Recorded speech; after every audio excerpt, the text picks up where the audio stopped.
국민적 공분을 일으키고 있는 서울 신당역 스토킹 살인 사건 피의자 전주환, 오늘 아침 검찰에 송치가 됐습니다. 영상 보시고 이어가 보도록 하겠습니다.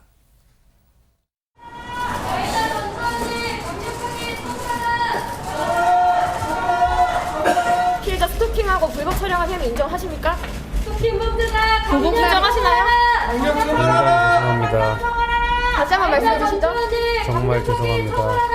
죄송하다는 말씀 말고 해줄 말씀 없으십니까? 제가 진짜 미친 짓을 했습니다. 불법살인 혐의 인정하십니까? 정말 죄송합니다. 범행 후 재판 출석하려고 하셨던 거 맞나요? 스토킹 범죄가 재판 출석하려고 하셨던 거 맞으세요? 그건 맞습니다. 돈은 왜 뽑으려고 하셨나요? 부모님 드리려고 했습니다. 범행 후 도주하려고 하신 건 아닌가요? 그건 아닙니다. 그런데요, 전주환 31살입니다. 저 죄송하다는 표현 여러분 들으셨죠? 저기에 진심이 담겨 있습니까? 마치 기계가 말하는 것 같죠? 아무런 감정도 없어요. 그런데 언론 보도를 보니까 말 따로 눈빛 따로라는 얘기가 나오는데 전현 평론가님 왜 그런 겁니까? 일단 현장에서 나온 언론이나 이런 보도를 보면 전혀 반성하지 않는 눈빛이었다 이런 표현이 나오고 있고요. 그리고 일부 언론을 보면 살짝 웃는 듯한 모습이 포착됐다. 세상에 이런 이제 이놈들 보세요. 나오고 있습니다. 그리고 더군다나 그간의 과정을 한번 살펴보면 사실 1차, 2차 스토킹 건으로 이미 재판을 받던 상황이었거든요. 반송문을 작성한 적이 있다라고 합니다. 아하. 그런데 그 이후에 이렇게 잔인한 범행을 저지른 것이잖아요. 네. 그래서 지금 본인의 신상도 공개되고 또 경찰이 어느 정도 여러 가지 증거를 확보한 상황이니까 그냥 의례적으로 앞으로 재판에서 조금 더 유리하기 위해서 진정성이 없는 말을 한 것이 아닐까 그렇게 추측이 됩니다. 네. 저 사진 중에 방금 지나간 사진 중에요. 검찰로 송치될 때 그 호송 차량에 탔을 때 얼굴 표정 좀 보세요. 지금 장난합니까? 이 표정 보세요. 저 혀를 낼름거리는 게 뭐예요? 저 모습을 지켜보는 일반 시청자 그리고 저희들도 지금 분통 터지는데 유족 측은 피눈물이 나고 억장 무너질 거 아닙니까? 유족 측 변호인 얘기 좀 들어보시고 이어가 보도록 하겠습니다. 판사님께서 왜 그런 범행을 저질렀냐라는 질문에 당시 너무 힘이 들어서 매일 술을 마셨는데 그때 그런 것입니다. 라고 이야기하였습니다. 이에 판사님께서는 피고인이 무조건 잘못한 것 아닌가요? 라고까지 말씀을 하셨음에도 피고인은 반성하는 것처럼 보이지는 않았습니다. 선고 기일 전 마지막 공판 기일을 마치고 퇴정하는 저에게 사과 편지를 전달하고 싶다고만 이야기했을 뿐 그때부터 판결 선고까지 저에게 온 연락은 아무것도 없습니다. 그런데 백성문 변호사님, 전주환이 마스크를 내린 얼굴을 이제 처음 공개됐는데 그런 생각을 많이들 하실 거예요.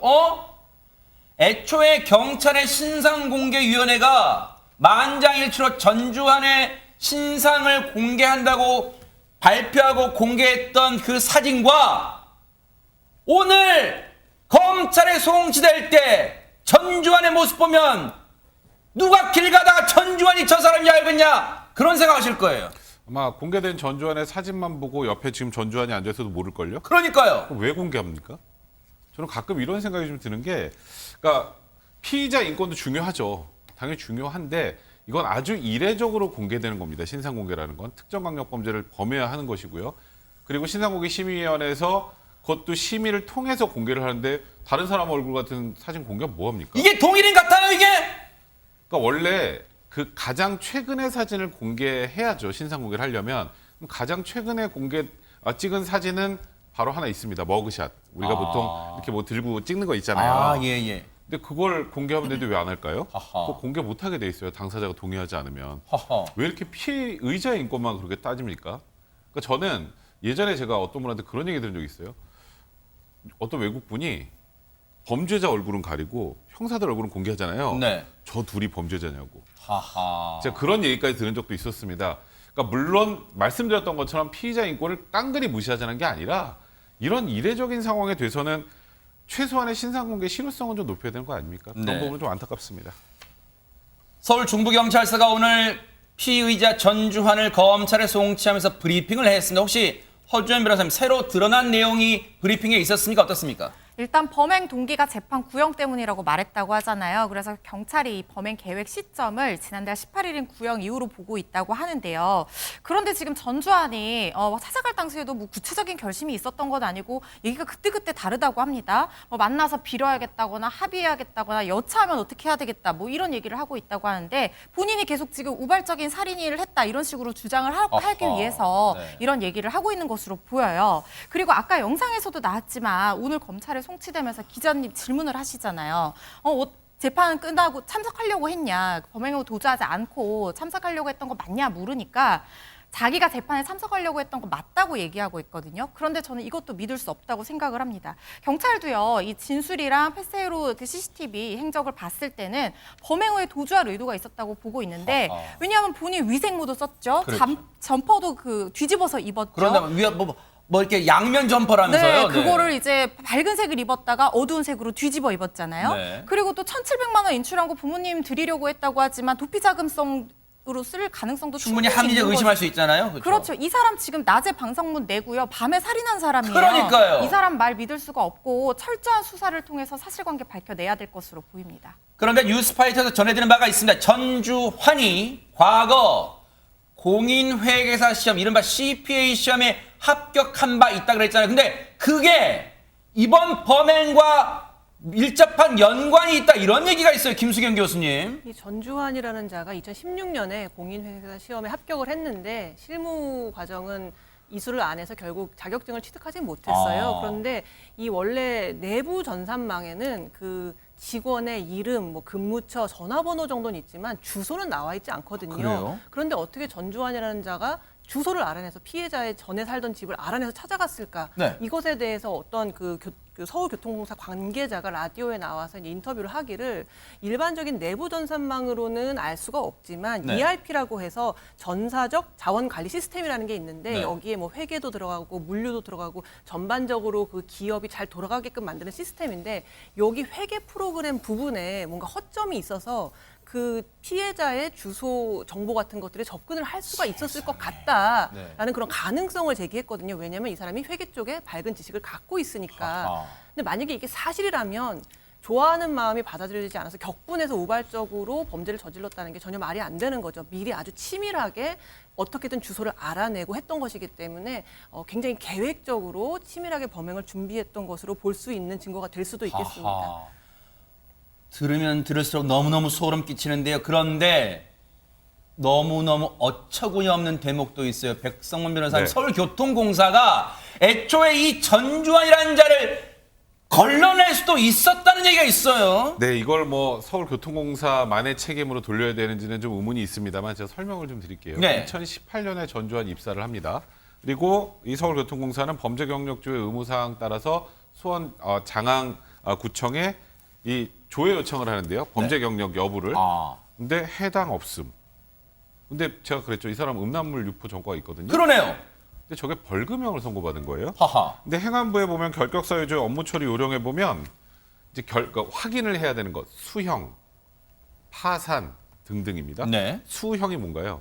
갇히는 걸 얘기하죠. 같이 수감됐다는 거잖아요. 그러니까 저기에는 그러니까 실제로 징역을 살고 나왔거나 아니면 집행유예 선고를 받았거나 금고의 상형을 받은 경우에는 저게 이제 검색이 되는 거죠. 쉽게 말하면 아. 조회 그러니까 해당이 되는데 그러니까 저 부분은 벌금형을 받았기 때문에 확인이 할 필요가 없고 해당 사항이 없다라고 나온 거예요. 그러니까 이 결격 사유로 규정되고 있는 것을 너무 획일적으로 벌금형 전과는 무조건 이건 아닌 것 같아요. 네. 죄하고 어떤 죄에 해당했는지 여부들도 굉장히 중요하지 않겠습니까? 그렇죠. 이런 부분들은 지금 서울교통공사만의 문제가 아니라 지금 이 인사조회 시스템 전체 관련해서 시스템을 한번 좀 변화를 줄 필요가 있는 그런 상황이라고 보입니다. 죄질이 안 좋은데 이게 벌금형이라는 이유로 걸러지지 않았다. 사전에 인지하지 못했다. 어처구니가 없잖아요. 그런데 이 서울교통공사 아직도 정신을 못 차린 것 같다면서요, 허주연 변호사님. 아직 멀었어요. 이번 사건 대책이라고 지금 내놓은 걸 보고 저는 정말 참담한 심정이었습니다. 여성 영무원 당직 줄이고 뭐 가상순찰 개념을 도입할 것이다. 이걸 대책이라고 내놨는데요. 이번 사건의 본질을 전혀 이해하지 못하고 내놓은 완전히 역으로 가는 대책입니다. 도대체 언제까지 피해자가 숨어야 됩니까? 그리고 영무원 중에 여성만 있는 거 아니잖아요. 역 지나다니는 사람 중에 여성만 있는 거 아니잖아요. 다 남성만 있는 거 아니잖아요. 남녀가 같이 있고 남성도 언제든지 피해자가 될 수 있고요. 만약에 여성 영무원 순찰 줄여서 여성 영무원 순찰 나갔는데 그때 사건이 일어나면 그때는 어떡합니까?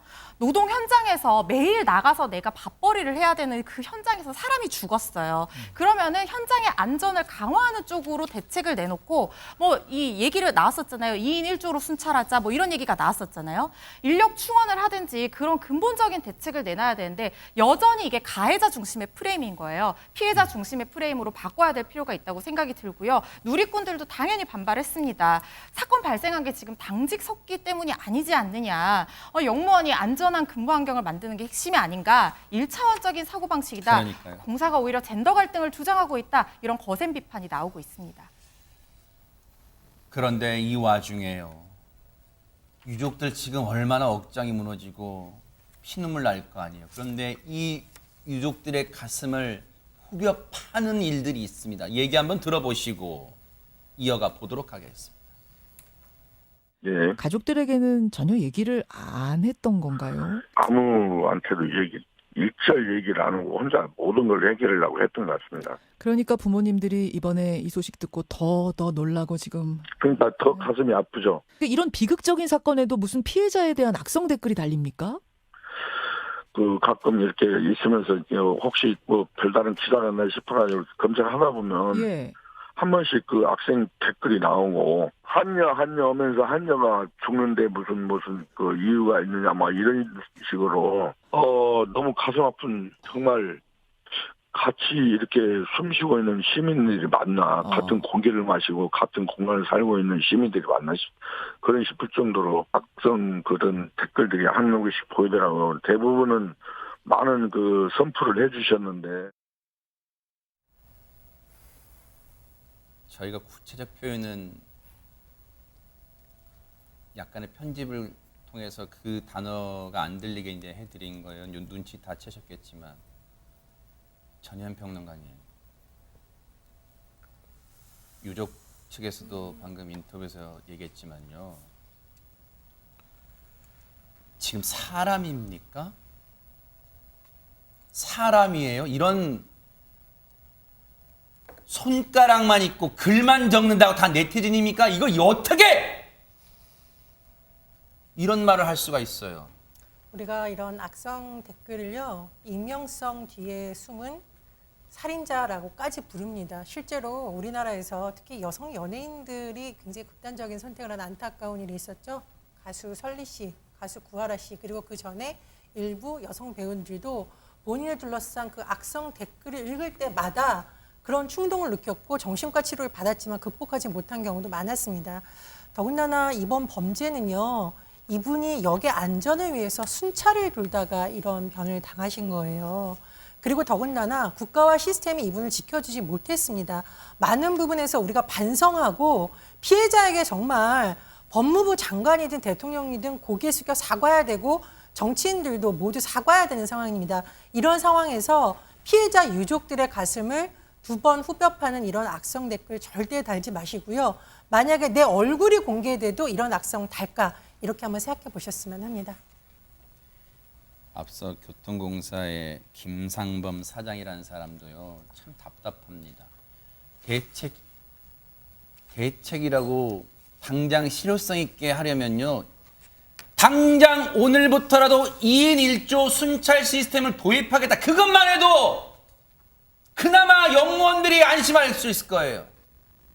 그런 대책은 내놓지도 않고 뭐라고 CCTV로 순찰하자고? 만약에 지하철을 이용하시는 시민들이 공격에 빠지면 어떻게 하라고? CCTV 보고 있다 달려간다고요? 말이 되는 소리를 하세요. 말이 되는 소리를. 어떻게 그 자리에 앉아 있습니까? 너무너무 어처구니가 없습니다.